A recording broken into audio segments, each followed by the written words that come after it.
La Sociedad Dominica de Medios de Comunicación, Sodomco, presenta A Pensar Más con Rosa María Palacios.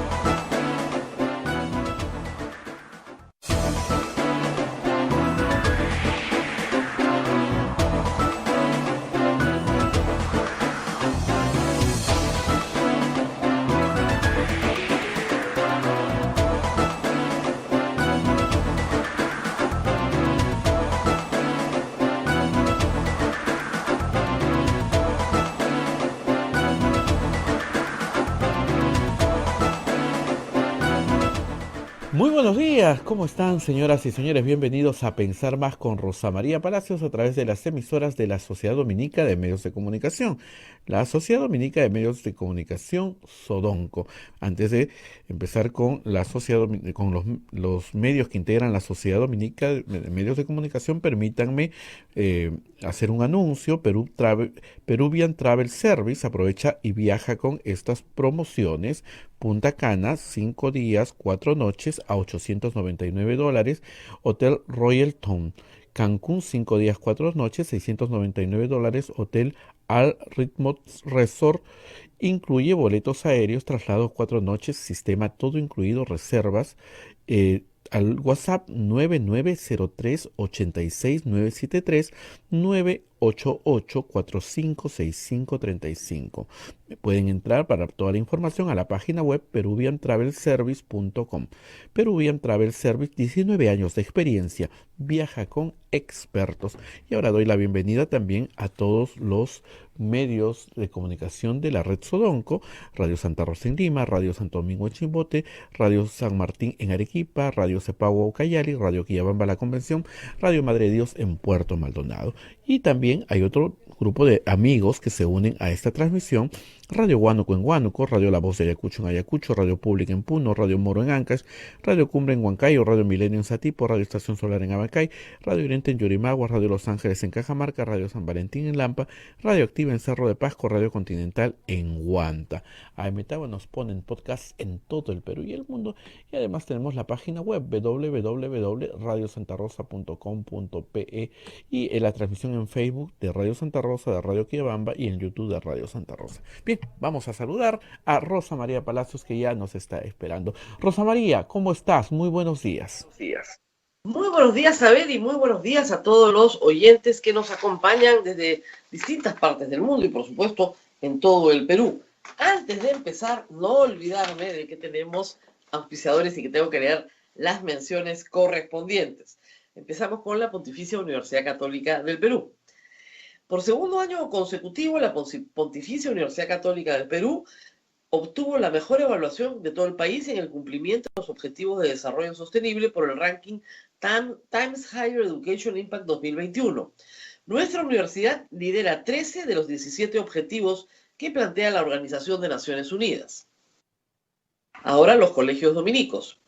Colegio Sagrado Corazón Sofianum, 74 años al servicio de la educación en Arequipa, formando integralmente a la niñez y juventud desde la pedagogía de luz y verdad. El proceso de admisión para el año 2022 está abierto. Colegio Sagrado Corazón Sofianum, formamos en luz y verdad.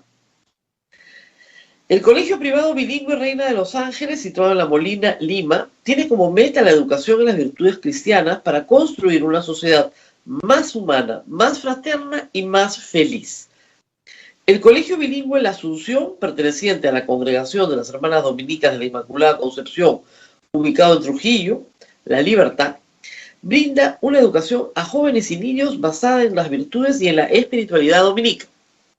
Y finalmente, Colegio Santa Anita brinda educación católica desde el diseño curricular Luz y Verdad. Es una gran opción a los papás que buscan para sus hijos una educación de calidad con valores. Cuenta con docentes en el manejo de los entornos virtuales del aprendizaje para el desarrollo de habilidades de los alumnos que les hagan competitivos en la sociedad. Muy bien, estos han sido nuestros auspiciadores. Y amenacemos, hay que contárselo al público, con una carta muy importante para los católicos. Esta es una radio pastoral, una carta al pueblo de Dios, enviada por la Conferencia Episcopal Peruana. Esta carta, que es bastante extensa y se ha publicado a página entera, por lo menos aquí llega El Comercio y La República, tiene varias reflexiones a la luz de las próximas elecciones nacionales. Y en medio de tanta polémica, realmente de tanto fanatismo, de tanto maltrato a los periodistas desde todos lados, creo que trae un poco de orden y paz y creo que vale la pena leerla. Leerla y comentarla porque hay algunos puntos que van a ser muy complejos de explicar en los próximos días. Y vamos a leerla toda, en otras oportunidades leeremos algunos extractos. Carta al pueblo de Dios. Una buena política está al servicio de la paz. Quien quiera ser el primero, que sea el último de todos y el servidor de todos. Mateo 9:36. Perdón, Marcos 9:36. 35. Estimados hermanos y hermanas, en el contexto de la solemnidad de Pentecostés, que hemos celebrado el domingo pasado, y ante la proximidad de la segunda vuelta de las elecciones presidenciales, los obispos del Perú queremos acompañarles en los difíciles momentos que nos toca vivir, haciéndoles llegar la siguiente reflexión. Esta es una reflexión, esto no es una orden, no es un mandato, es una reflexión hecha por los obispos del Perú en el reconocimiento de que vivimos un momento muy difícil. Primero, el próximo 6 de junio elegiremos al presidente de la República, el primer servidor de nuestra patria. Es un deber ciudadano ir a votar y emitir un voto responsable pensando en el presente y en el futuro del país. Entonces, lo primero que hacen los obispos es instarnos, urgirnos a ir a votar de manera responsable y pensando en el presente y en el futuro del país. No dicen el pasado del país, dicen el presente y en el futuro. Segundo, que Dios nos conceda el don de la sabiduría. Ese es uno de los dones del Espíritu Santo que los confirmados reciben, para poder discernir y elegir lo mejor para nuestra patria, y así encaminarnos a superar la crisis social, política, económica, educativa, sanitaria y la corrupción que nos afecta y golpea a todos, de manera especial a los más débiles y vulnerables. Es decir, los obispos reconocen una crisis múltiple de muchos factores que hace que las cosas sean muy difíciles para todos los peruanos en estos días y que puede explicar la crispación que uno encuentra en redes sociales. Tercero, la Iglesia invoca a votar de forma libre y bien informada, e igualmente es un llamado a la conciencia ciudadana para la buena elección de los gobernantes. Es decir, no se deje manipular, no se deje coaccionar. Usted no tiene que dar cuenta de su voto a nadie. Nuestro derecho constitucional establece que su voto es secreto. El voto es secreto, libre, universal, obligatorio en el Perú. Por eso pagamos una multa si no votamos. Pero el voto es secreto y usted no tiene que dar cuentas a nadie que no sea su propia conciencia. Y si usted, enfrentado a su conciencia, toma una decisión, esa decisión es buena, punto. Cuarto, en el contexto del bicentenario de la independencia nacional, estas elecciones deben ser una ocasión para fortalecer los valores fundamentales de la nación: democracia y libertad, Estado de Derecho, independencia de poderes, dignidad humana de la vida, la familia, la propiedad, el respeto de los tratados internacionales, que deben ser plenamente garantizados por el orden constitucional. En las propuestas del ideario programa de Perú Libre está claro que hay varias de estos valores fundamentales que tienen otra lectura. Por ejemplo, en lo que se refiere a Estado de Derecho. Y en las mismas declaraciones del señor Pedro Castillo, cuando dice que va a disolver esta entidad o le va a aplicar correctivos siendo presidente. No respeta la independencia de poderes en su discurso, ni tampoco la propiedad, ni tampoco el Estado de Derecho, ni tampoco el respeto de los tratados internacionales.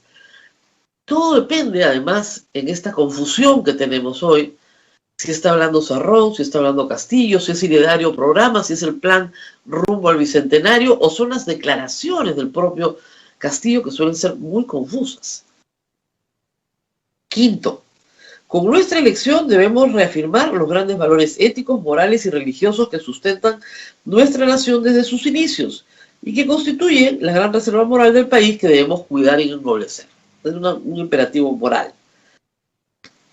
El sexto es el que va a causar mucha polémica. Y escuchen con atención, por favor. La Iglesia, en fidelidad a la dignidad humana, siempre ha rechazado y condenado el comunismo por ser un sistema perverso que reduce al ser humano a la esfera de lo económico y restringe las libertades fundamentales de la persona. Del mismo modo, la Iglesia rechaza al capitalismo salvaje que reduce al ser humano al consumismo y al afán de lucro desmedido en desmedro de la dignidad humana. Miren ustedes que la palabra comunismo no tiene adjetivo. El capitalismo sí.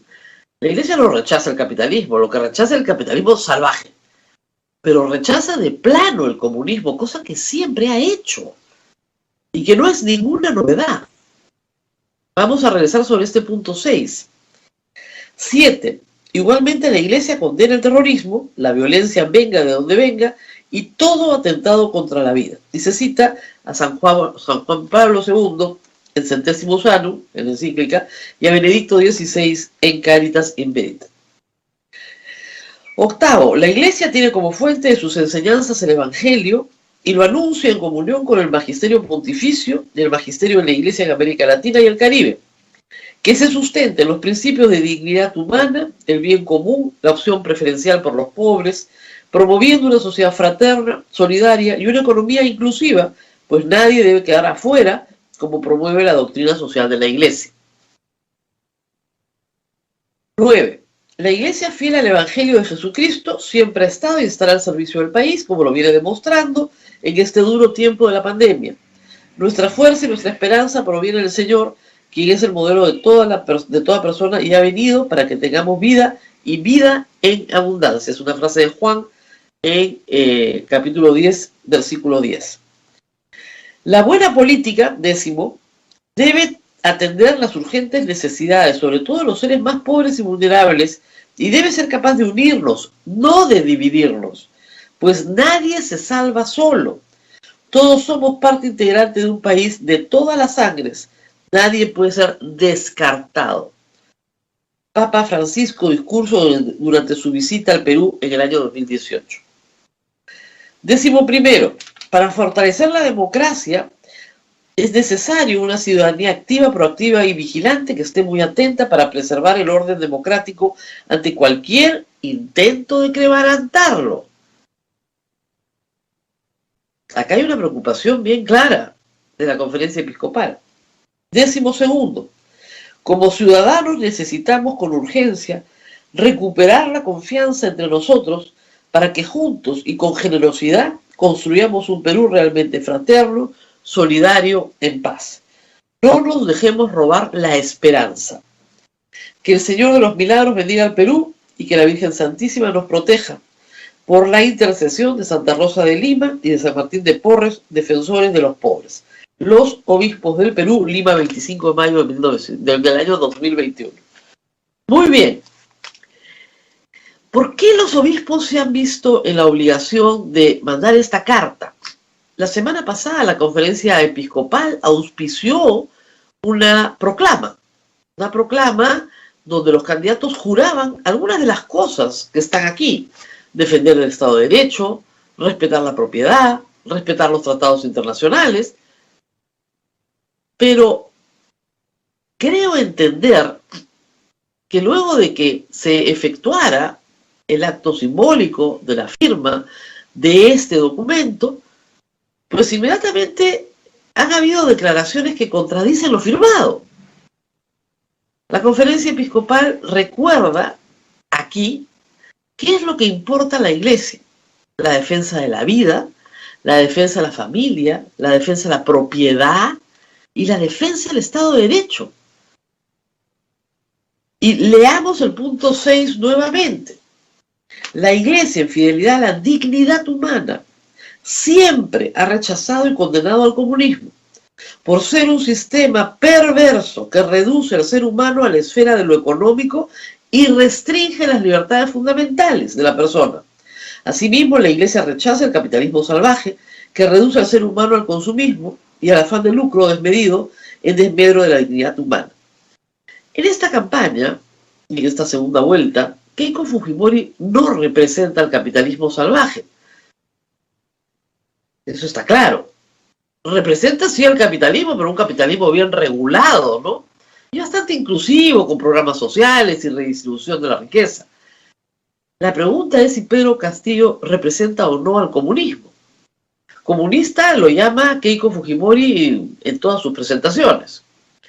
Para ello hay que recurrir, creo yo, en primer término, al ideario programa del partido por el que él postula. Pedro Castillo nunca ha podido definirse a sí mismo en su militancia, pero sí lo hace Perú Libre.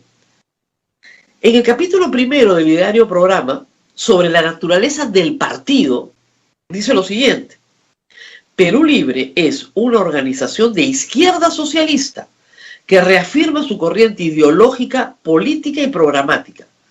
Para ser de izquierda se necesita abrazar la teoría marxista y bajo su luz interpretar todos los fenómenos que ocurren en la sociedad mundial, continental y nacional, sus causas y efectos, y a partir de ese diagnóstico plantear criterios de solución que conlleven a la satisfacción de las mayorías. Asimismo, los postulados mariateístas son de vital importancia respecto de nuestra realidad nacional, latinoamericana e inclusive mundial. Por tanto, decirse de izquierda cuando no nos reconocemos marxistas, leninistas o mariateístas es simplemente obrar en favor de la derecha con decoro de la más alta hipocresía. Partidariamente no hemos encontrado otra forma de interpretar al mundo de manera más coherente, inteligente y sobre todo científica sobre el tránsito de la humanidad en su afán de dominar la naturaleza, y una vez alcanzado esta, en lograr su propio dominio, estableciendo una permanente clase social, es decir, una permanente lucha de clases sociales. En el partido, que con su práctica puede convencernos que no todo es utopía, que también existen realidades conquistando objetivos que la educación oficial, la religión y los medios de comunicación nos transmitieron la idea que eran aspiraciones imposibles, y que solamente una sociedad dividida en clases era garantía de competitividad y avance social. Reconocemos que en nuestro país existe un tipo de izquierda que solo vive para oponerse a cualquier iniciativa, buena o mala, porque no se ha preparado para gobernar, menos sabrían qué hacer de llegar al poder. También existe las que, al haber claudicado a su misión histórica, han optado por el camino del empresariado bancario, laboral, ONG, generando una vil traición al encargo popular. Perú Libre tiene los principios claros. Es democrático, descentralista, internacionalista, inclusivo, soberano, humanista y antiimperialista. Practica los 5 principios de las ciencias sociales para el logro de sus objetivos: unidad, compromiso, identidad, decisión y acción. Por más que invoque paradigmas internacionales, no es antagónico a la praxis y aspiraciones de nuestros pueblos originarios. Somos un partido forjado al interior del Perú profundo, en los Andes del Perú, que no solo cuestiona el centralismo forjado por los partidos de derecha, sino también la indiferencia de algunos partidos de izquierda capitalina que, con su neutralidad democrática, entre comillas, permitieron la consolidación del neoliberalismo en nuestra patria. Nuestros cuestionamientos los realizamos con un espíritu deconstructivo, con argumentos objetivos y utilizando la herramienta de la crítica como medio y no como fin. Perú Libre es expresión contestataria de los pueblos marginados, palabra descentralista del poder público y económico, expresión de la lucha antineoliberal contra dictaduras del capital o del mercado, expresión de nuestros derechos laborales, expresión del rescate de nuestras empresas privatizadas y de nuestros recursos naturales, expresión del anhelo popular de un nuevo modelo de producción, expresión de la restitución de derechos fundamentales, expresión de los derechos comunales andinos y amazónicos, expresión de un proyecto de país y no de un proyecto de grupo empresarial, y finalmente expresión del internacionalismo latinoamericano. La historia nos demuestra que desde Tupac Amaru II la revolución peruana, iniciada por él, aún no ha concluido, razón por la cual este proyecto socialista debe evidenciar en sus planteamientos y objetivos la trascendencia histórica del mismo, construyendo con responsabilidad y coherencia un futuro distinto en beneficio de las grandes mayorías del país. Ser de izquierda en un océano neoliberal o capitalista implica vocación de servicio y ocasionalmente sacrificio. Significa tres cosas fundamentales: ser defensor del medio ambiente, luchar a favor de la paz mundial, poner cualquier avance tecnológico o social al servicio de la humanidad. Razones por las cuales nuestra organización no debe confundir los roles del partido y las del gobierno. Una crea las condiciones subjetivas y la otra las objetivas. El partido va en busca de una nueva sociedad más equitativa, más justa, que rescate a sus hijos de la esclavitud moderna, de sus diversas variantes y métodos. Construir esa sociedad no es una tarea fácil, implica luchar contra los nichos de poder empotrados secularmente, no solo en sus instituciones, sino en nuestras mentes. Para lograr las aspiraciones del partido, debemos tener en cuenta que el partido necesita en su dirigencia, como el gobierno, en sus funcionarios públicos, políticos altamente técnicos y técnicos altamente políticos. Ninguna de estas dos cualidades debe estar divorciada de la otra, debe estar concatenada para que pueda marchar la maquinaria revolucionaria. Entonces, hay que tener en claro que esta es la definición del partido. Reitero, es una organización de izquierda socialista que se reafirma en su corriente ideológica, política y pragmática. Y dicen que se reconocen marxistas, leninistas o mariateístas. La pregunta es, ¿dónde está el comunismo? Dirán ustedes. El comunismo es un estado al que se llega por la vía socialista. Una sociedad comunista es una sociedad sin clases y sin capital. En realidad la sociedad comunista no existe, es una utopía. Ellos niegan que lo sea acá. Dicen que esa utopía, ¿no es cierto?, existe, es real. Y que la iglesia y otros les han dicho, y la religión, que esa utopía no existe cuando ellos pueden llevarnos hacia esa utopía. El camino para llegar al comunismo es el camino de la dictadura de una sola clase, la dictadura del proletariado sobre las demás clases, a través de el socialismo que nos llevará hacia el comunismo. Entonces, si bien este grupo no se declara comunista, esto está claro, no se declara un brazo del Partido Comunista del Perú, como hay otros, sí se declara socialista, pero reafirmando el marxismo-leninismo. Porque Marx sí postula la sociedad comunista. Lenin es el que dice, un momentito, vamos a transitar hacia el comunismo primero a través de la dictadura de una clase sobre las demás clases, y esa dictadura es la dictadura del proletariado. Entonces, si tú te declaras leninista, es porque crees en la dictadura del proletariado. No hay otra forma de ser leninista si no es así. Como reitero, el documento de la conferencia episcopal va a traer cola, porque lo que está diciendo claramente en su punto 6 es que la Iglesia ha rechazado y condenado el comunismo siempre, por ser un sistema perverso que reduce al ser humano o a la esfera de lo económico y restringe las libertades fundamentales de la persona. Si Pedro Castillo gana las elecciones, y es probable que eso suceda, lo que pide la Iglesia Católica es una vigilancia de la sociedad peruana para defender el Estado de Derecho. Y por eso pide una ciudadanía activa, proactiva, vigilante, que esté muy atenta para preservar el orden democrático ante cualquier intento de quebrantarlo. Creo que la Iglesia acá fija una posición bien clara. No está diciendo que voten por Keiko Fujimori, por el amor de Dios. Está diciendo que cada uno vote libre, pero que tenga conciencia de que si Pedro Castillo camina por el camino del comunismo, tratando de establecer, ¿no es cierto?, algún tipo de dictadura, sea cual sea esta, pues simple y llanamente la población tiene todo el derecho a estar activa, vigilante y protestar. Y ese es el peligro que detectan si no hubieran sacado esta comunicación. Keiko Fujimori tiene otros peligros, pero esta no es una carta donde se hable de corrupción o se hable de otros asuntos. Esta es una carta en la que se habla claramente de la condena de la Iglesia Católica al comunismo por ser un sistema que viola la dignidad de los seres humanos y le quita sus libertades fundamentales. ¿Debe la Iglesia fijar posición? Esa es una gran pregunta que nos hemos hecho siempre. Obviamente desde el púlpito no.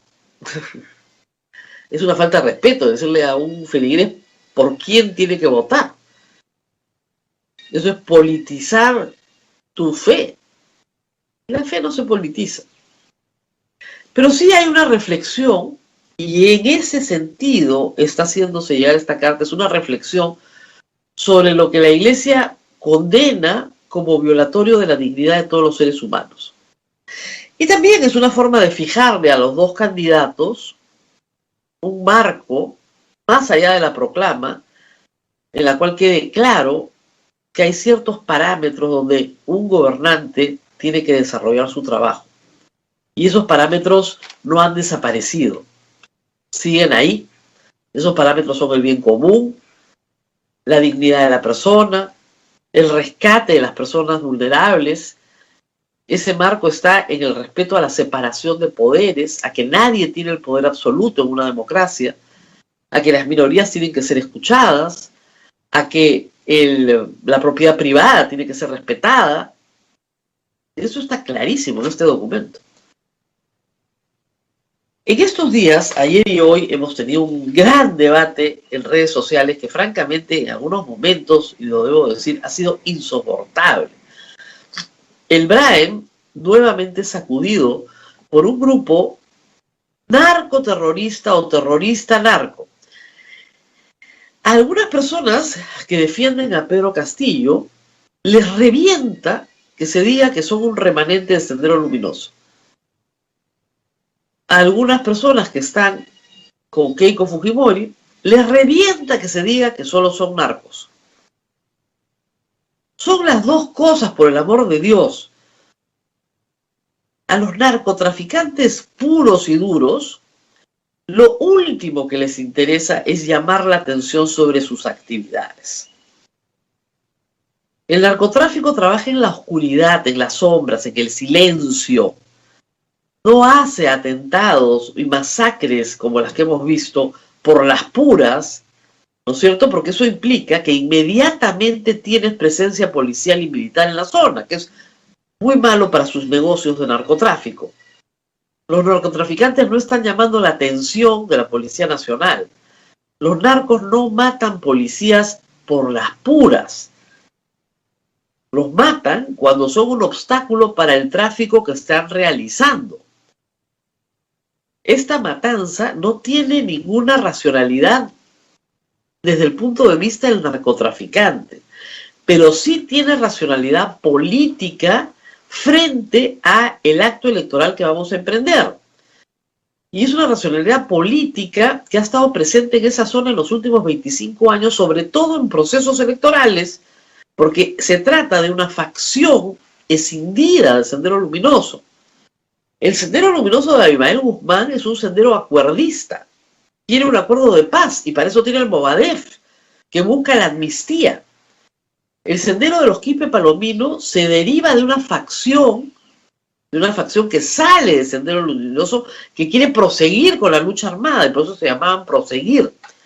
Este remanente de los Quispe Palomino es heredero de esa línea y se hacen llamar Partido Militarizado Comunista,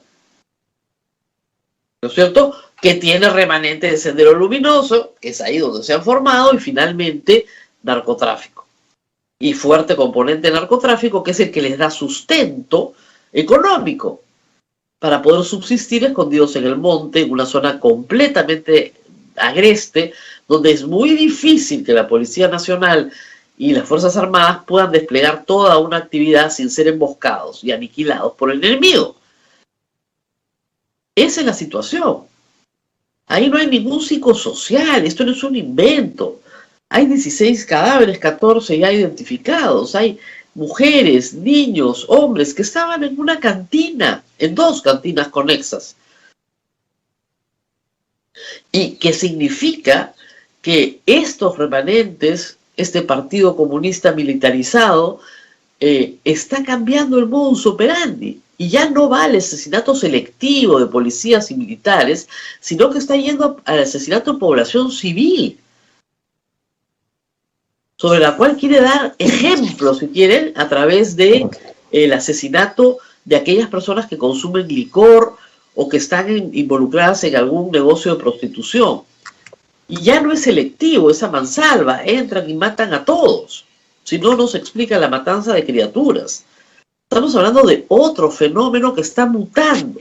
Entonces, todavía la investigación está en marcha, pero hay que tener claro que son 2 fenómenos que conviven en la zona desde hace 25 años.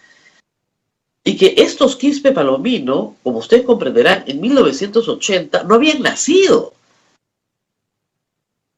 No son Sendero en el sentido de pertenecer, ¿no es cierto?, a la cúpula del Sendero Luminoso, que desde 1992 tiene la propuesta de un acuerdo de paz y para eso crea el Movadef.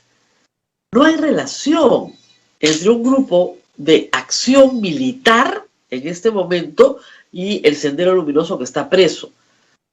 Pero sí hay que entender que beben de la misma fuente ideológica, exactamente igual, y no tienen ningún respeto por la vida humana. Si fueran narcos puros y duros y nada más que narcos, como algunos se esfuerzan en decir, sobre todo desde la izquierda, ningún narco llama la atención sobre sus actividades. ¿Para qué? Caminan en las sombras, en la oscuridad. No sabemos quiénes son, dónde están, justamente para no poder ser capturados. Y justamente la conmoción, este tipo de ataques, lo único que hace es movilizar presencia policial y militar, que es lo último que desean. Salvo que estén movilizando drogas en grandes cantidades en una zona en la cual quieren tranquilidad. Y por lo tanto están movilizando a la zona de Biscatán y Pichari ingentes recursos policiales y militares para que se desplacen de otras zonas. Pero eso ya tiene que ver con un análisis de inteligencia que todavía no tenemos ninguna posibilidad de establecer. Muy bien, ya estamos con el doctor Antonio Quispe. Vamos a hacer una pausa. Antonio Quispe nos va a hablar de todo lo que Perú Posible quiere hacer respecto a la pandemia. Ya se ha hecho en el debate algunas cosas, pero vamos a la pausa, ¿ven? Vamos a la pausa y volvemos con el doctor Antonio Quispe, que tiene la gentileza de atendernos. Pausa y retornamos. Sodomco, Sociedad Dominica de Medios de Comunicación. Vamos a pensar más con Rosa María Palacios a través de las emisoras de la Sociedad Dominica de Medios de Comunicación. En Lima, Radio Santa Rosa; Chimbote, Radio Santo Domingo; Arequipa, Radio San Martín; Ucayali, Radio Cepagua; La Convención, Radio Quillabamba; Puerto Maldonado, Radio Madre de Dios; Huánuco, Radio Huánuco; Ayacucho, Radio La Voz de Ayacucho; Puno, Radio Pública; Ancash, Radio Moro; Huancayo, Radio Cumbres; Atipo, Radio Milenio; Abancay, Radio Estación Solar; Yurimaguas, Radio Oriente; Cajamarca, Radio Los Ángeles; Lampa, Radio San Valentín; Cerro de Pasco, Radioactiva; Huanta, Radio Continental; AM Tagua nos ponen podcast en todo el Perú y el mundo, y también las plataformas móviles y el Facebook de Radio Santa Rosa, el Facebook de Radio Quillabamba y el canal de YouTube de Radio Santa Rosa. Bien, Rosa María ya está con nuestro invitado, el doctor Antonio Quispe, que tiene la gentileza de atendernos. Rosa María, adelante. Adelante. Doctor, muchas gracias por estar con nosotros, gracias por responder a nuestro llamado. Tengo en mis manos el Plan 2 de Castillo, Perú al Bicentenario sin corrupción, porque el 1 del Cerrón se terminó en febrero del 2020 y no añadieron nada. pero acá sí hay 5 páginas dedicadas al tema de salud y pandemia, sobre todo. ¿Cuánto de sus ideas están recogidas en este texto, por favor? ¿Esto es obra suya también? Hemos participado directa e indirectamente de ese plan, pero sobre todo lo más importante, que es el cómo, ¿no? Es una cosa que vamos a publicar en estos días, que vendría a ser todas estas 100 propuestas que, armadas en este esquema temático de los ejes que plantea el plan de Perú Libre, pues van a permitir sustentar cada una de las recomendaciones que se plantean para prepararnos para afrontar esa tercera ola que se viene y de que lamentablemente nos va a agarrar en condiciones que nuevamente no son las ideales, ¿no? Ahora, hay algunas cosas interesantes aquí, pero no muy diferentes a las que propone su contrincante, porque me imagino que en el mundo científico hay ciertas cosas que se pueden hacer y ciertas que no. Hay mucha coincidencia en el debate. Yo cuando vi a los dos médicos decía, parecía más una junta médica que un debate. ¿Qué es lo que usted cree que puede ser realmente significativo, diferente en la oferta de Perú Libre?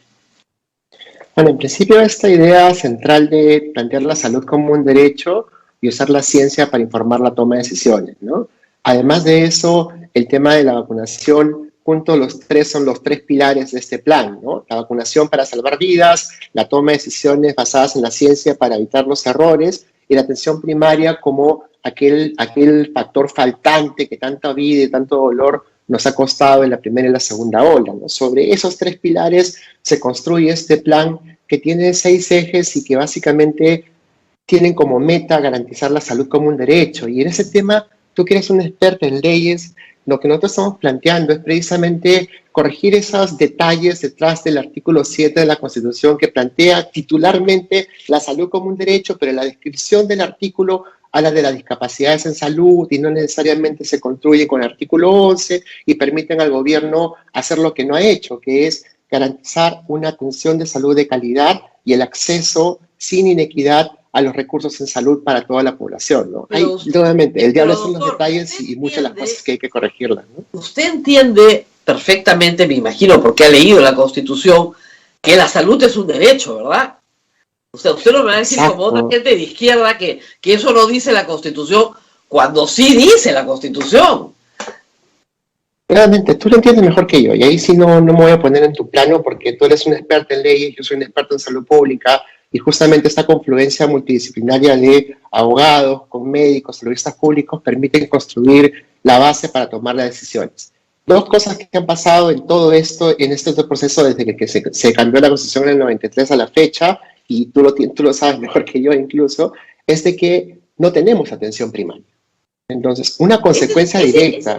A ver, vamos por partes. Ese no es un problema constitucional, es un problema de la política de gestión pública del Estado peruano. La Constitución no dice una palabra sobre vacunación, no dice una palabra sobre enfermedades huérfanas, no habla de cáncer, no habla de cosas que son importantes para nosotros porque la Constitución no tiene por qué hablar de las enfermedades particulares ni de su atención, tiene que hablar de el servicio, punto. Se provee un servicio de salud. 4 niveles, eso ya, los 4 niveles los define la Política Nacional de Salud y la Ley General de Salud, que para eso está. Y en la Ley General de Salud están los 4 niveles de atención.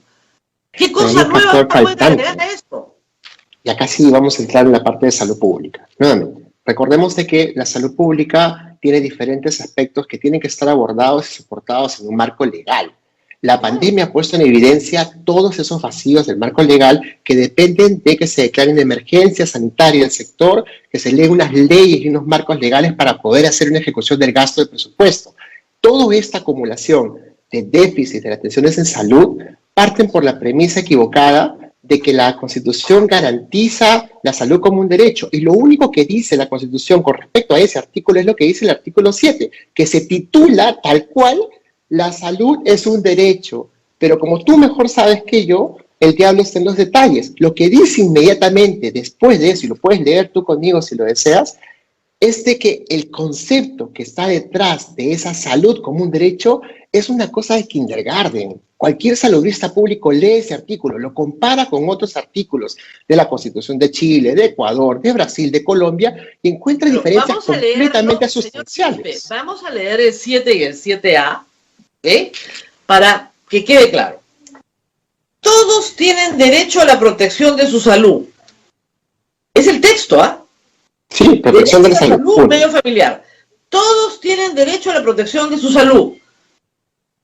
¿Qué parte no se entiende?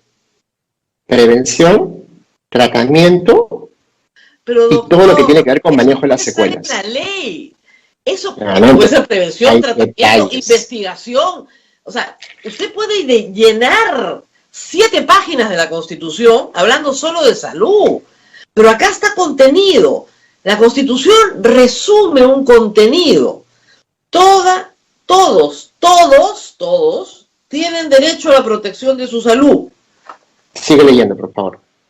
Ya sé, pero digamos, ahí está contenido el derecho. No necesita usted más.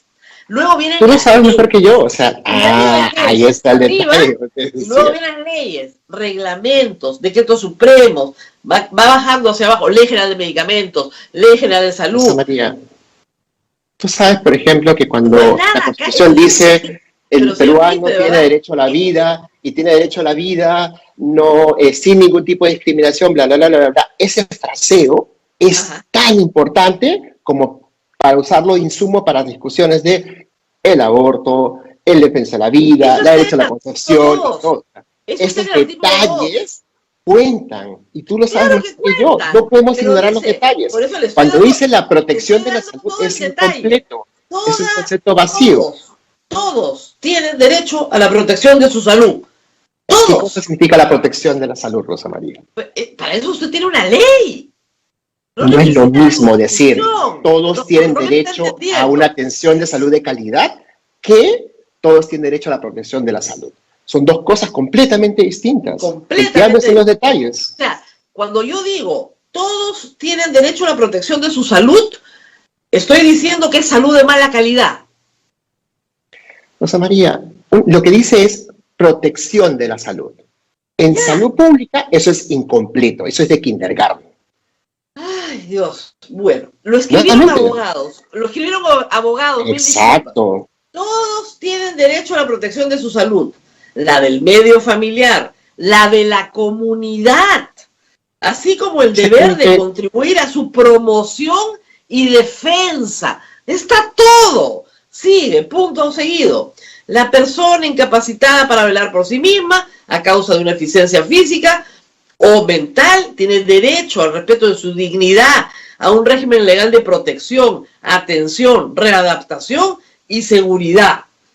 O sea, están las grandes contradicciones de este artículo 7, ¿no? Toda persona tiene derecho a la protección de su salud, la de su medio familiar y la de su comunidad.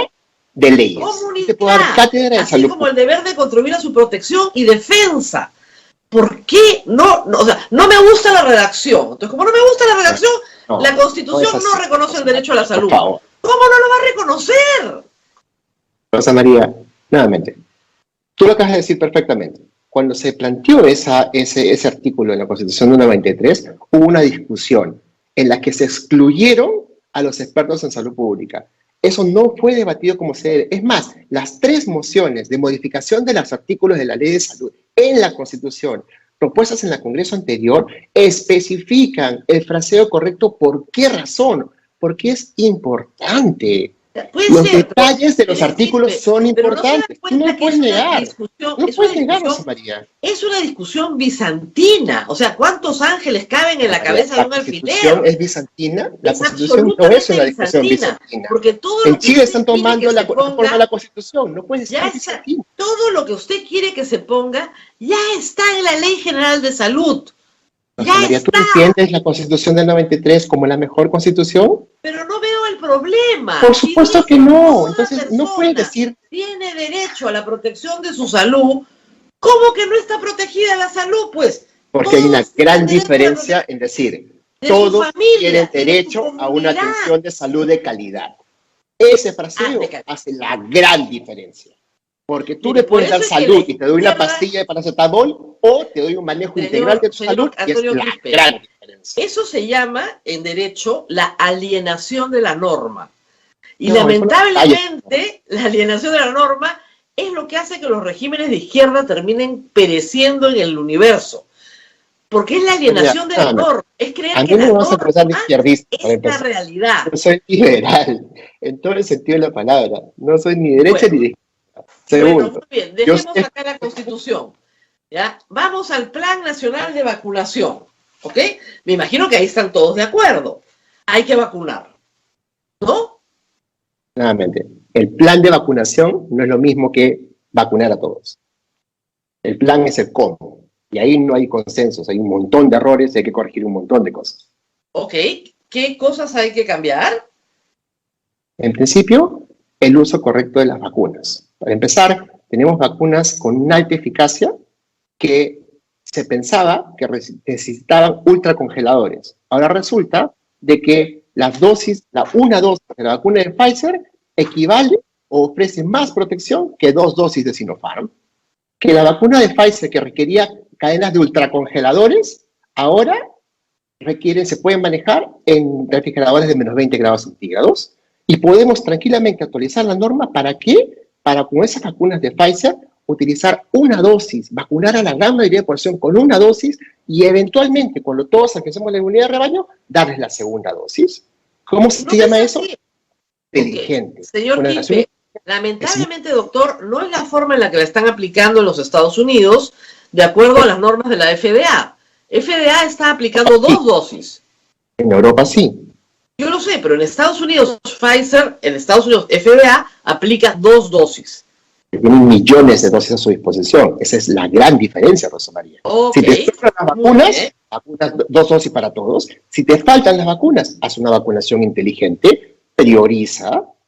Pfizer ha señalado que se puede vacunar a adolescentes de 12 a 18 años. Ya están vacunando en Estados Unidos de 16 a 18, pero ya se puede vacunar desde los 12 años. Ninguno de los que se presentaron en el debate técnico mencionaron esto. Si se vacuna de 12 a 16 años, se puede abrir toda la secundaria y regresar a millones de adolescentes a la escuela. ¿Es parte de sus planes?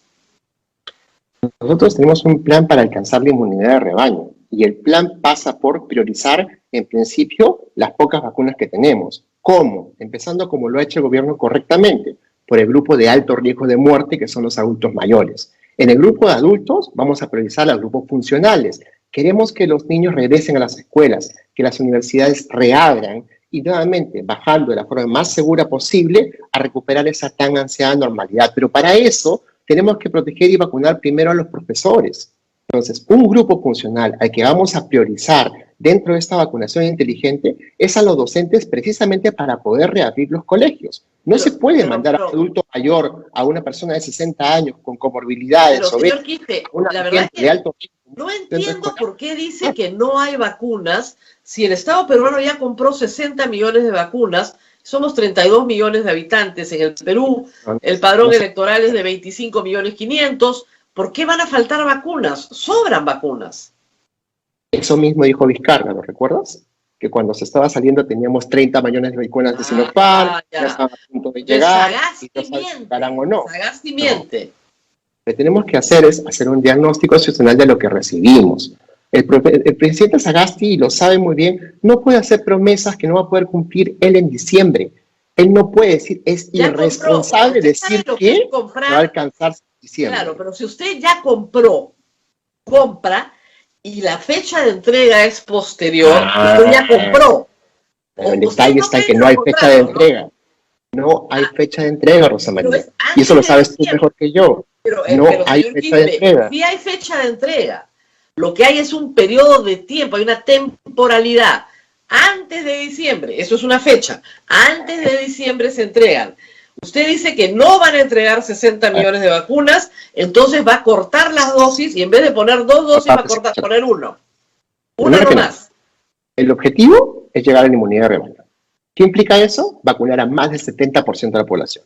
¿Qué hay que hacerlo? Hacerlo de la manera más rápida posible. Y el plan contempla todos los aspectos. Si no hay vacunas, las compraremos. Si las hay, las distribuiremos de la manera más rápida e inteligente posible, con los centros de vacunación masiva, con la participación de la empresa privada, con la participación de los agentes comunitarios, con la activación de la atención primaria y todo lo que cualquier saludista público conoce con respecto a las complejidades de una campaña de vacunación. Ya, yo le voy a poner el punto de vista del paciente, que es bien importante también. Usted es médico, ¿no? Entonces, yo soy un paciente, me voy a vacunar mi primera dosis de Pfizer, veo que mis parientes en Estados Unidos también los están vacunando con Pfizer, y a ellos les ponen a las 4 semanas otra dosis, y a mí no me ponen nada.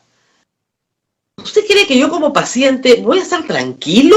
¿Voy a estar seguro? No. El detalle está en los detalles. ¿Qué estamos diciendo nosotros? Que vamos a ahorrarnos la segunda dosis de todas aquellas personas que ya tuvieron COVID, que son más del 40% de la población peruana. Entonces, nuevamente, piensa como saludista público.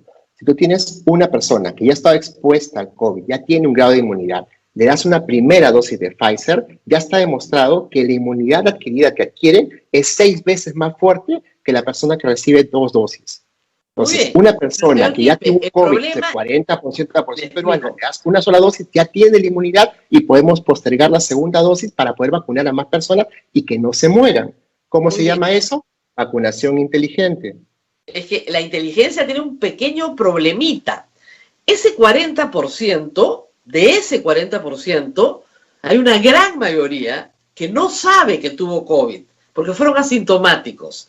Lo que usted tiene en pruebas hoy, en pruebas de contagios, es muchísimo menor que ese 40%. Y esa persona no sabe que tuvo COVID. Entonces usted tenía que hacerle prueba de ELISA, que es cara, a millones de personas para saber si le pone o no la segunda dosis. Con lo cual, más barato le sale, inteligente, poner las 2 dosis, ¿o no? No, pues, María, no hables así, eso es una lisura. La vida de las personas tiene un precio muy alto, no puedes sacar eso de la ecuación. Estamos hablando de usar las vacunas para salvar vidas. Es bien escaso. Yo le digo que la prueba de ELISA también lo es. Es mucho mejor ponerle las 2 dosis. Vamos por partes y cucharadas, nuevamente. Compartamos conocimiento y hablemos sobre la base de la ciencia. ¿Qué te dice la ciencia? ¿Hay formas de saber si una persona ya ha tenido la infección? Por supuesto que sí. Para empezar, existe un repositorio y una base de datos con todos los diagnósticos positivos. Basta que aparezcas en esa base de datos, ya podemos saber de que tuviste COVID y podemos vacunarte con una dosis de Pfizer. Revisando que entres a Pfizer. En esa base de datos hay 1,5 millones de personas. Ya tienes 1,5 millones de dosis más que no teníamos. Ya, o sea, pero no tienes piensa como saludista público. Pero no tienes el 40% de la población. Vamos por partes y cucharadas. Póngale el las resto 2 es lo que tú acabas de decir. Por el amor de Dios. Vamos a poner las 2 dosis a la gente, Rosa María, pero vamos a salvar más vidas en el camino. Nuevamente, yo los economistas los respeto y los valoro un montón, pero no tienen la más mínima idea de lo que cuesta una vida humana. Sacan la vida de la ecuación y hacen fórmulas maquiavélicas, priorizando doble mascarilla sobre por cada eso 90. Necesitan sus 2 dosis para proteger. Además, Pfizer ha dicho, señor Quispe, Pfizer justamente ha pedido un booster, es decir, que el próximo año se vacune con una dosis más a todos sus vacunados. Obviamente estamos todos, ojo, no solo Pfizer. Es muy probable que como la influenza todos tengamos que recibir la vacuna todos los años. La pregunta ahí es, ¿se están comprando vacunas para el próximo año? José María, es un poco más complejo, pero te fijo 3 cosas, ¿ya? Para poder zanjar esta discusión. La primera, la vacuna de Pfizer que estamos recibiendo es la versión 1 de la vacuna, no es la versión 2 de la vacuna, que es altamente eficaz contra las nuevas variantes. Por ende, sí es cierto, todos, incluyendo los que han recibido 2 dosis, probablemente necesitan una dosis anual de la vacuna.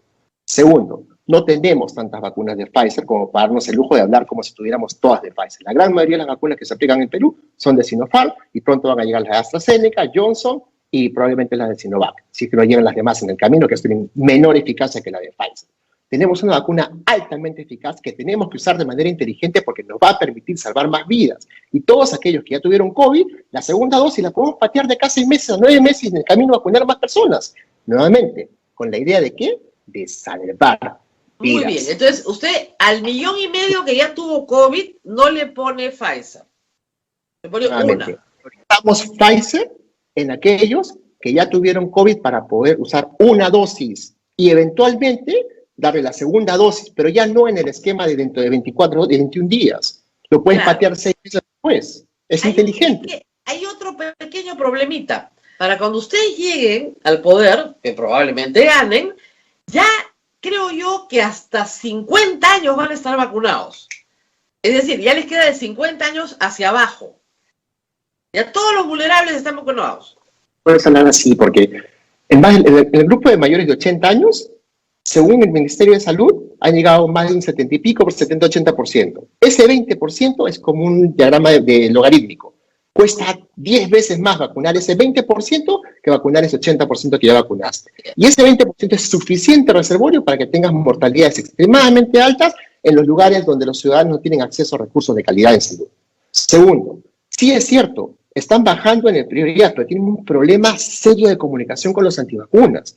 El movimiento antivacunas está haciendo un serio daño a la sociedad y justamente gente como Bustamante, Beto Ortiz, esta gente maquiavélica que ha sembrado el miedo a la población contra las vacunas de Sinopharm, ha hecho un daño terrible y mucha gente no se quiere vacunar y tenemos que trabajar en ello. Para ello, vamos a hablar de comunicadores los mensajes, para lidiar con este problema. Los mensajes son confusos. Usted mismo, el mensaje es confuso. Pero el mensaje es confuso porque usted mismo nos ha dicho que la Pfizer es mejor que Sinopharm. Más eficaz. Entonces, desde el punto de vista del paciente, si yo escucho que mi médico me dice, ponte la Pfizer, que es mejor que Sinopharm, ¿yo cuál me voy a poner? La Pfizer, pues. ¿Se da cuenta? Vamos por partes cucharadas. Primero que nada, la mejor vacuna hoy en día, ¿cuál es? La que tienes en tu hombro. ¿Por qué razón? Porque no tenemos vacunas para escoger. La de Pfizer es más eficaz que la vacuna de Sinopharm porque la de Pfizer tiene eficacia del 95%, la de Sinopharm del 78.1%. Hay una gran diferencia. ¿Pero eso es contra qué? Contra el desarrollo de síntomas de la enfermedad. Ambas tienen una eficacia cercana al 100% contra enfermedad severa y muerte. El detalle hay que brindárselo a la comunidad y saberla comunicar. Entonces, sí es cierto, en entrevistas tan cortas como esta, uno suelta una frase como que la de Pfizer es más eficaz que la de Sinopharm, que es correcta, pero luego tienes que complementarla con el tiempo adecuado para poder explicarle de que en este momento, en preparación para la tercera ola, con solamente el 3% de la población peruana vacunada con 2 dosis y menos del 7% con 1 dosis, no podemos estar hablando mensajes equívocos de escoge tu vacuna de ojos azules, mejor la de ojos verdes, porque ese problema es de ricos. No tenemos ese problema en el Perú. Así es, hay que decir que cualquiera es buena. No se olviden de ese detalle. Cualquier vacuna la mejor es la que tienes en tu hombro. Ese es el mensaje que hay que reforzar. Todas, la que te toque, la que haya, la primera que tengas acceso, esa ponte. No discuta, póntela nomás. Ya, esa es la historia. Pero si usted dice, no, que esta es más eficaz que la otra, yo como paciente escucho a mi doctor. Es como si yo fuese, no sé, a curarme cualquier cosa. Y escucho que mi doctor dice, no podemos mentir esa población, ¿no? Esta marca es mejor. Y aunque usted le ruegue al paciente que se compre el genérico, que es más barato, y es lo mismo, ¿no? La gente, no, mi doctorcito me ha dicho que el de marca es mejor. ¿Por qué? Porque nosotros confiamos en nuestros doctores, confiamos en nuestros médicos. Somos gente el que otro mensaje. Sí. El otro mensaje es que vamos a usar la vacuna de Johnson & Johnson, que es de una sola dosis para zonas rurales. No, y para que la tiene Amazonía. una mayor eficacia que la otra. Entonces hay que explicarle a la población por qué a los de la Amazonía, a la zona rural, le damos 1 dosis y al resto 2 y no se sientan como ciudadanos de segunda categoría. Todos esos problemas de comunicación, y tú lo sabes nuevamente porque también eres experto en comunicación, son extremadamente complejos. Y nuevamente, para eso requieres un equipo de comunicadores expertos que nos ayuden a traducir el mensaje en lenguaje plano y preciso para todos los distintos grupos de cada región, que son importantes y que todos tienen derecho a una atención de salud de calidad. A ver, doctor Quispe, vamos al otro tema, que es el primer nivel de atención. Yo, desde que comencé a ver problemas de políticas públicas, les digo, en los 90s, con todos los solulistas que he hablado, siempre me han dicho, agua y desagüe, primer nivel de atención. Con agua y desagüe universal, limpia y de calidad, y primer nivel de atención, reduce las enfermedades diarreicas, respiratorias, perfecto. Muy bien, estamos de acuerdo. Pero el Estado peruano, en la ejecución del gasto público, siempre ha preferido, y también los gobernadores regionales, la construcción del gran hospital. El gran hospital se ve, pues es una cosa grande, es un cementazo, pues, ¿no? Y les gusta, placa, ¿no? el gran hospital. Y la gente que va a la posta no encuentra la solución a su problema de salud y hace su cola en el gran hospital, que revienta de gente. Pero este es un problema que tiene toda América Latina, está mapeado por el BID, por el Banco Mundial, es decir, el prestigio del hospital, ¿no es cierto?, disuade a la gente de asistir a su primer nivel de atención, porque en el primer nivel no encuentra la solución. Entonces, señor, me duele el oído. Ay, regrese usted mañana. Mañana no me va a doler el oído, me voy al hospital.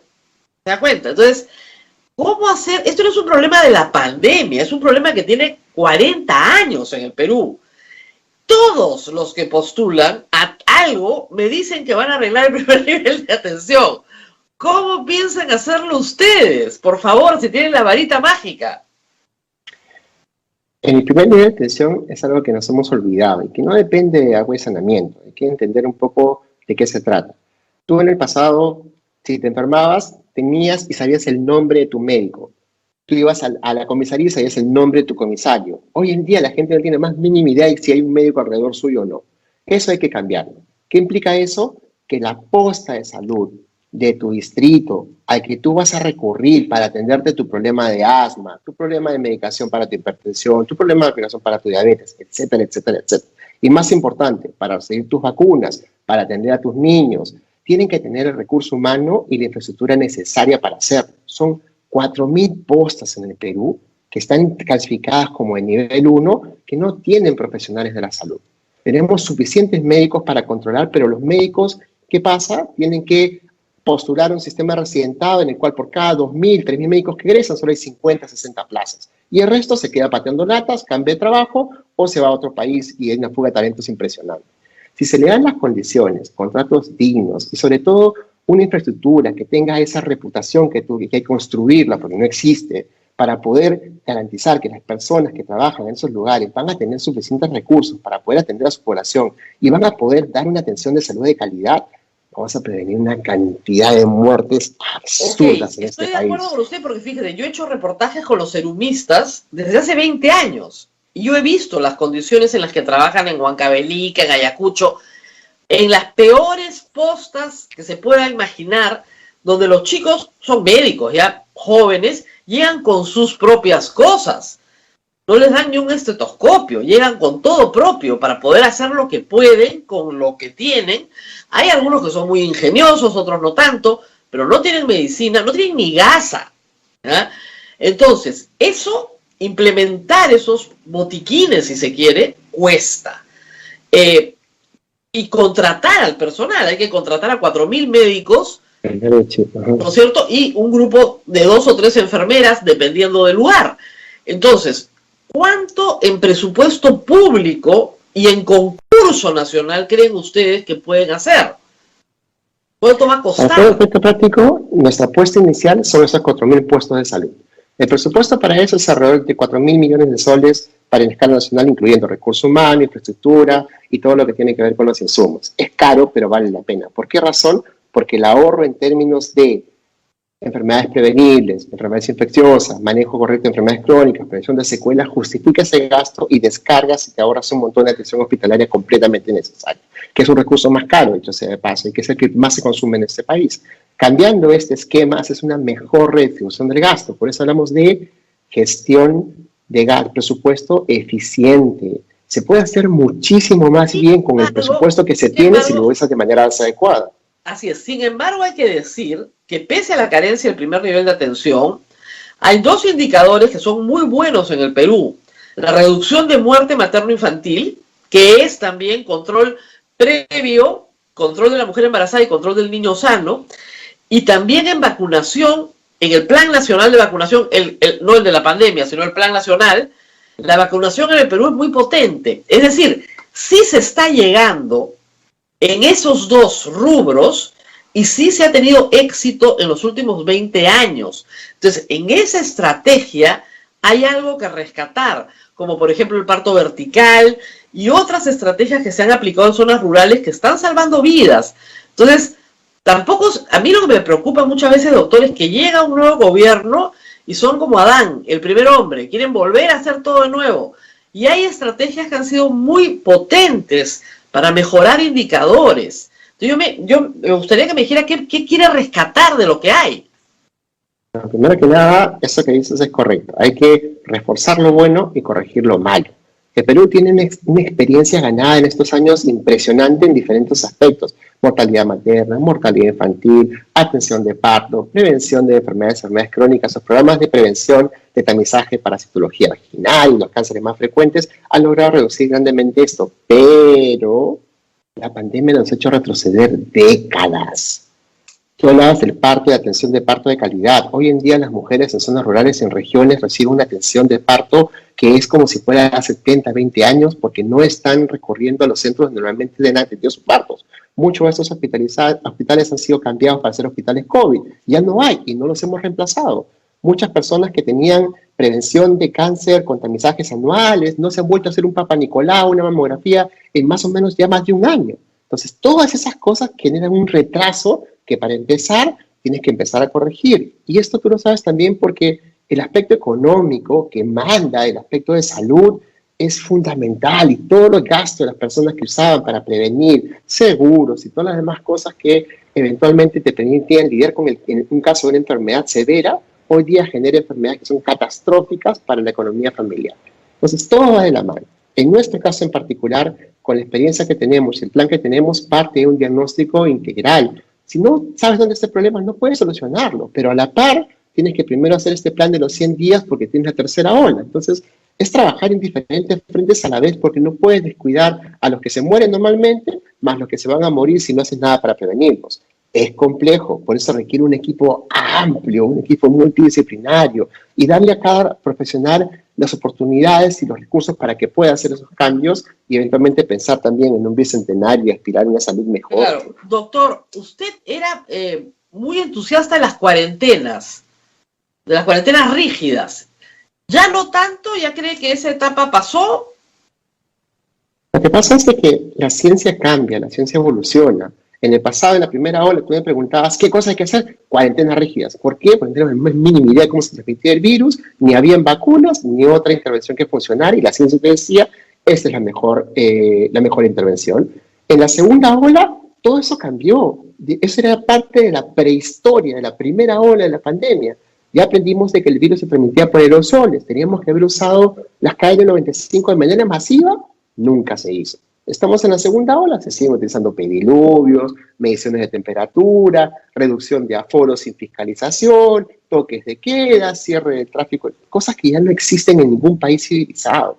Y justamente parte de la idea de usar la ciencia para informar la toma de decisiones es que aprovechemos esa información, todo ese conocimiento maravilloso que los científicos han ido generando mes a mes durante toda la pandemia, para informar la toma de decisiones. Entonces, ¿qué garantizamos si es que la gente confía en nosotros para ayudarlos a resolver el problema de tercera ola?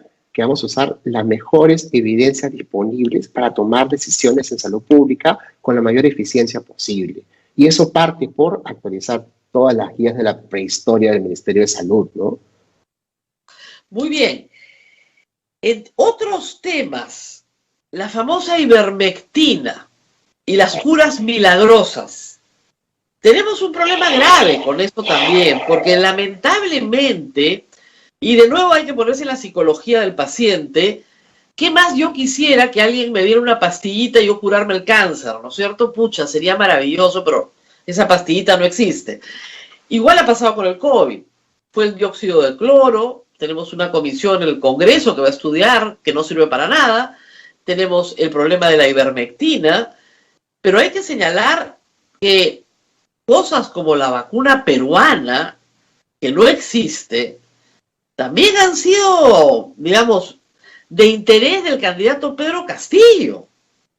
O sea, ¿no hay alguien que le pueda explicar que no hay tal vacuna peruana y que en realidad el doctor Fernández es médico veterinario, no tiene especialidad en salud humana y que afirmó y luego se desdijo que había vacunado a seres humanos sin un estudio clínico, lo cual es una falta ética gravísima que tiene que ser investigada y hasta ahora no se investiga?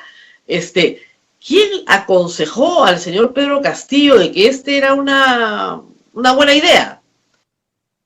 En ese caso fueron personas locales de Chincha, ¿no? Pedro Castillo es una persona que es experto en educación, de salud sabe muy poco, de otros aspectos, de otras especialidades no tiene por qué saberlo porque no es su especialidad. Y para eso están los equipos técnicos, ¿no? Entonces, en su momento, cuando se nos consultó, nuestra respuesta fue violenta, categórica y irrefutable. O sea, no hay espacio para terapias no probadas en el plan de salud libre. Y todo efecto práctico, hemos recibido informes de la CONUSAP y un montón de gente promotora del dióxido de cloro queriéndose meter al equipo técnico de salud de Perú Libre y les hemos dicho, discúlpanos, pero uno de los pilares del plan de salud de Perú Libre es la ciencia.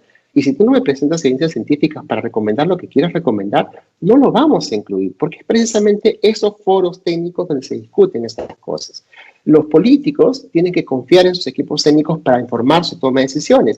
Y esa relación política con ciencia, ¿cómo se llama? Salud pública. Entonces, es fundamental que las discusiones se den. Y sí, probablemente nos vuelvan a citar al Congreso una y otra vez para contarles nuevamente que yo soy pueblo no sirve para absolutamente nada más que para hacer ricos a los que lo venden. Y sí, habrá, no solamente, tú mencionaste el caso de los pacientes oncológicos. Bueno, los pobres pacientes oncológicos le venden cualquier barbaridad como panacea y nuevamente, todos saben de que el cáncer no tiene cura, pero en su desesperación, en el miedo y en esa sensación de que te estás muriendo y viene una persona y te ofrece algo, pues tú caes en la trampa y lo comes. Entonces, sí es cierto lo que tú dices, hay que entender a la población y entender y ser sensibles con su dolor y con su miedo. No es solamente decirle, oye, el ivermectina no hay que explicarle con lujo de detalles, ¿no? Oye, este es un medicamento que no ha sido probado en humanos, tomarte un frasco que se depure en un día, no hay forma que te proteja por semanas. Y volvemos al tema de la comunicación.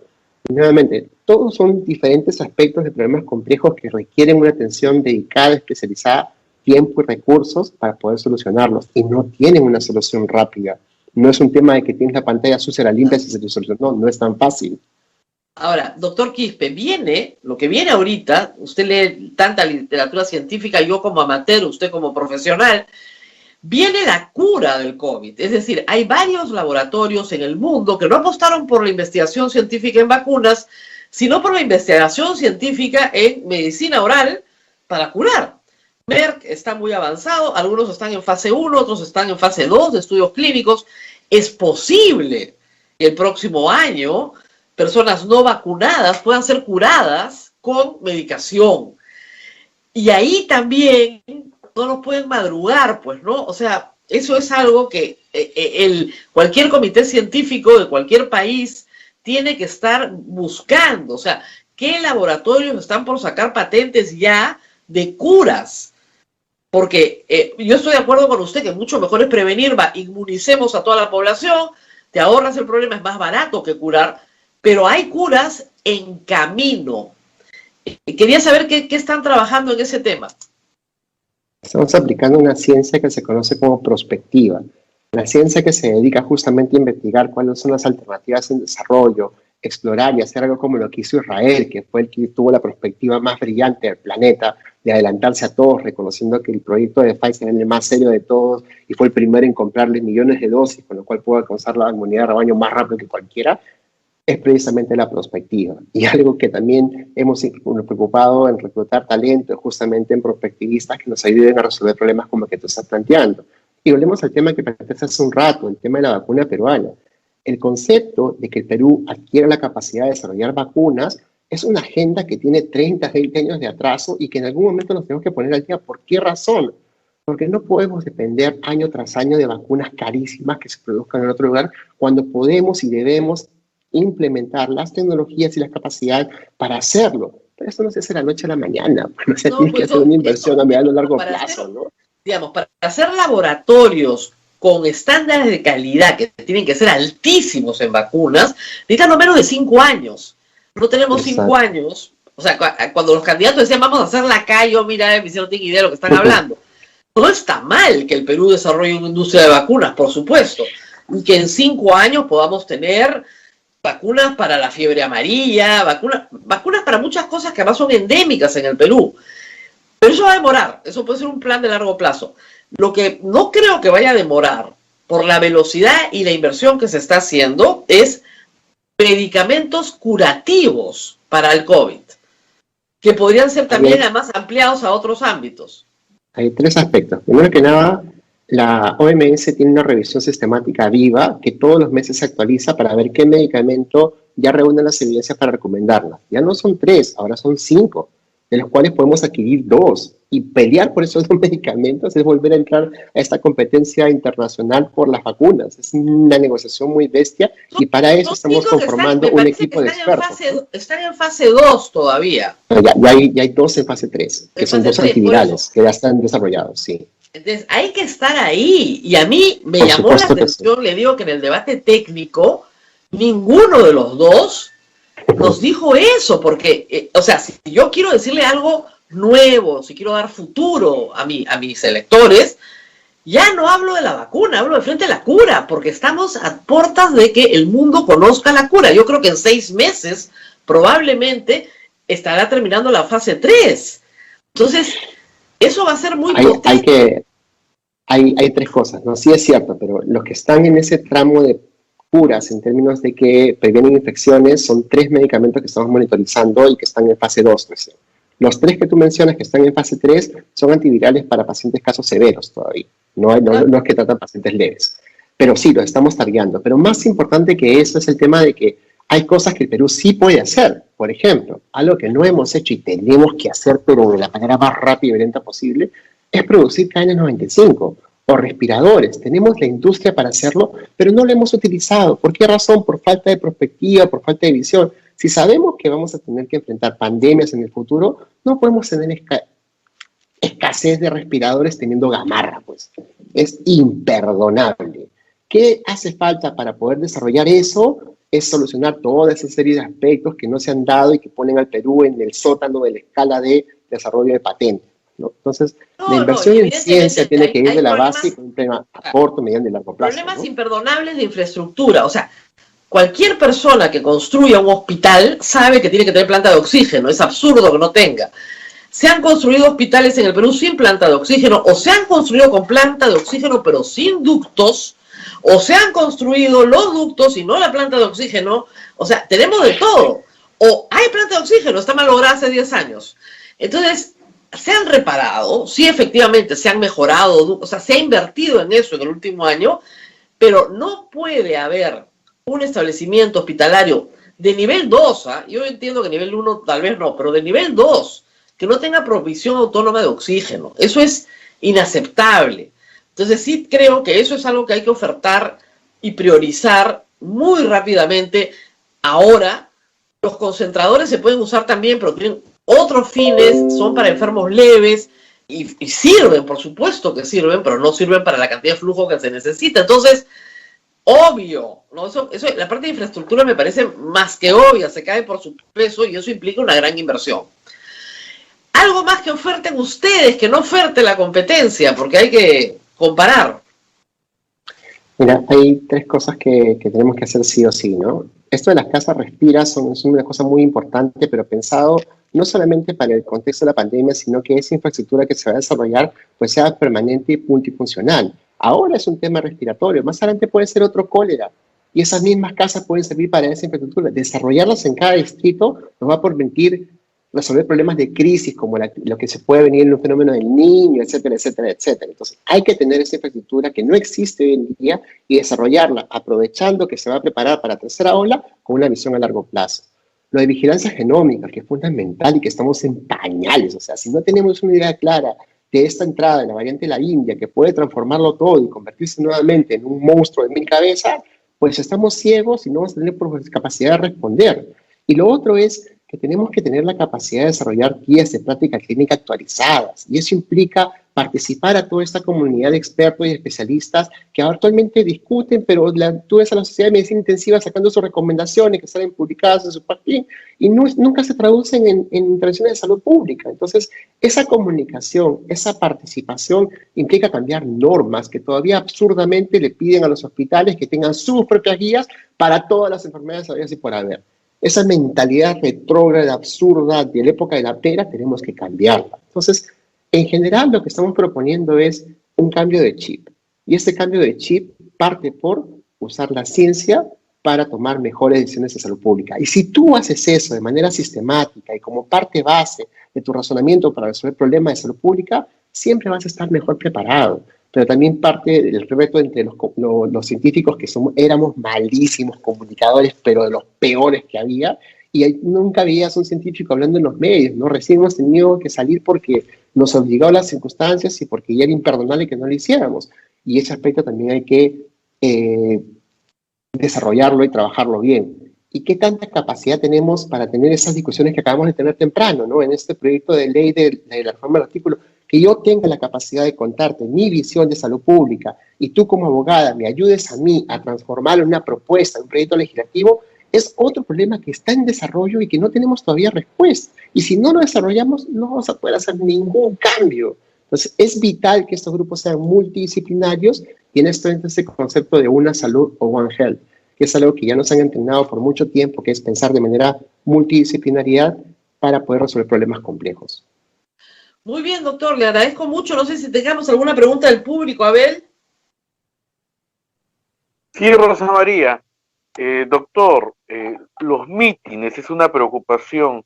Se dice que no debe haber aglomeraciones. Usted ya le aconsejó al profesor Castillo que no organice mítines, por favor, que todos los días por la televisión, tanto de los dos grupos políticos vemos mítines. ¿Han conversado esto? Sí, no, y la preocupación es real. Lo que pasa es de que cuando hicimos la investigación en su momento para los mítines de la derrota del presidente Merino, la preocupación en ese momento era, oye, esto va a ser la causa del inicio de la segunda ola, ¿no? Claro, pero ¿Y qué pasaba? Exacto. Pero viene el tema de que en ese momento estaba en duda de que los aerosoles eran el mecanismo de transmisión primaria. Entonces, hoy en día, ¿qué sabemos? De que más del 99.9% de los casos se transmite por aerosoles. De ahí la importancia vital de que todos usen el mejor cubreboca que se pueda.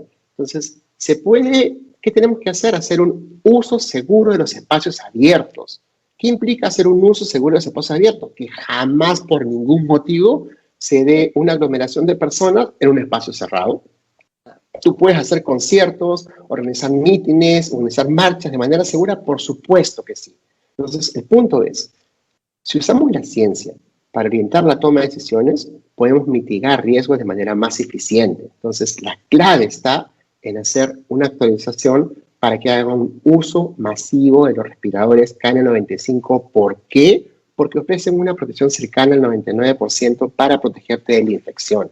Si tú la usas y yo la uso en un espacio abierto, vamos a estar protegidos. Si tú la usas y yo no la uso en un espacio cerrado, nuestro riesgo va aumentando. Y si el espacio está más aglomerado, donde uno de los contactos cercanos y continuos en espacios cerrados y concurridos, es la receta de contagios masivos. Entonces, ese tipo de orientaciones son los que han guiado el último debate, por ejemplo. Tú veías un coliseo enorme, con miles de butacas vacías, con poca gente, con distanciamiento, todos con mascarilla, perfecto. Estamos hablando de que hemos mitigado el riesgo.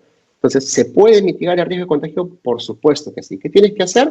Ventilación, uso masivo de KN95 y un indicador que se pueda fiscalizar, como es el uso de los medidores de dióxido de carbono, que es una tecnología que todavía no hemos adoptado en el Perú y que vamos a adoptarlo porque es extremadamente necesario para disminuir los riesgos de contagios en esta tercera ola.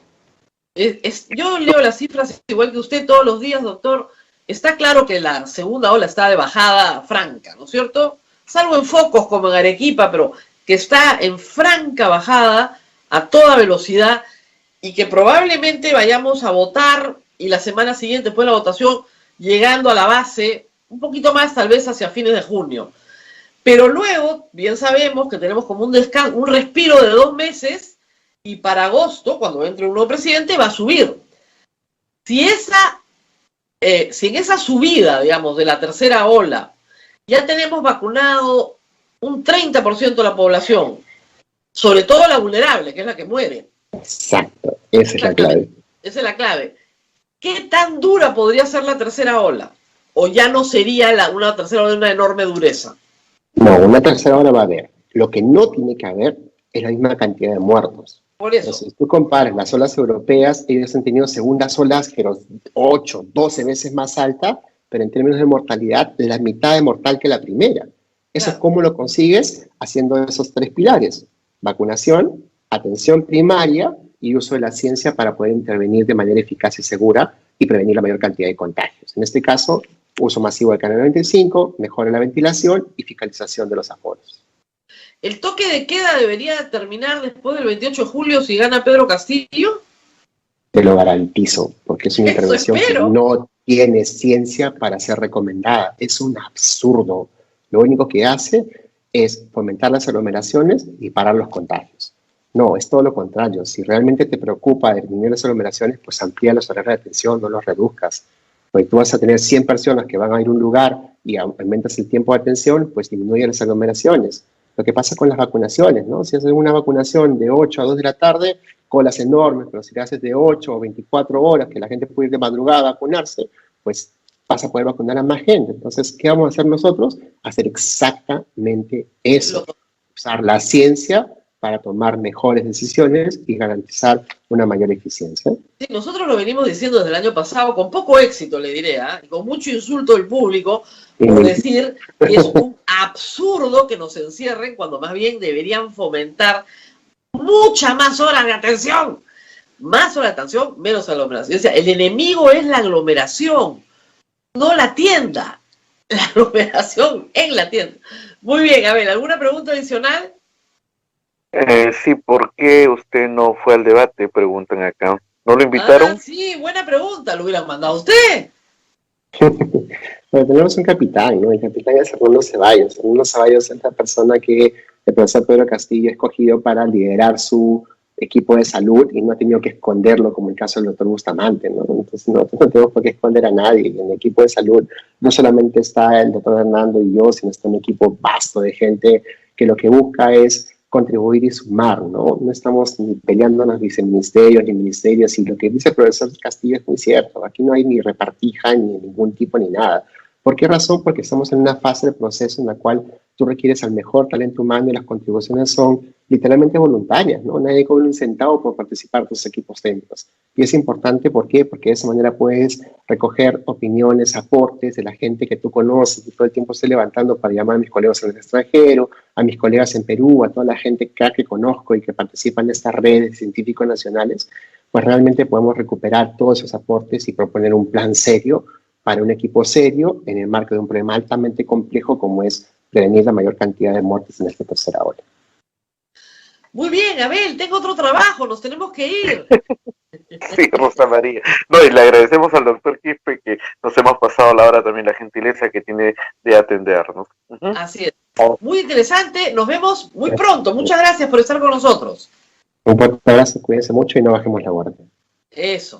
Vamos a la despedida, Abel. Muchísimas gracias a todos por habernos acompañado hasta las 9:31 de la mañana.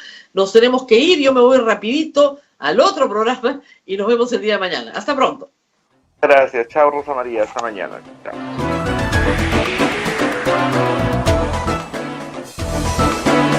Hasta aquí, A Pensar Más con Rosa María Palacios. Este programa fue producido por la Sociedad Dominica de Medios de Comunicación, Sodomco.